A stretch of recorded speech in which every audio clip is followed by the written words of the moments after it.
سلام. خوبی؟ چه خبر؟ قربونت برم. خب خوبی پیمان جون؟ فدات شم. من مانیم. خب دیگه برات شغلت بگم چیه؟ که شغلم مدلم، متولد 84م و اینکه اصفهان زندگی میکنم. خب اکثر مواقع میام تهران به خاطر عجیبه کارم ایش.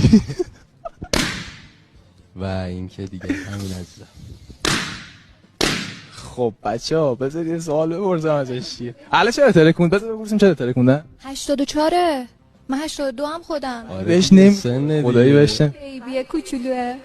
من اصلا این نترکوندم، خیلی کیوته. لطف داری.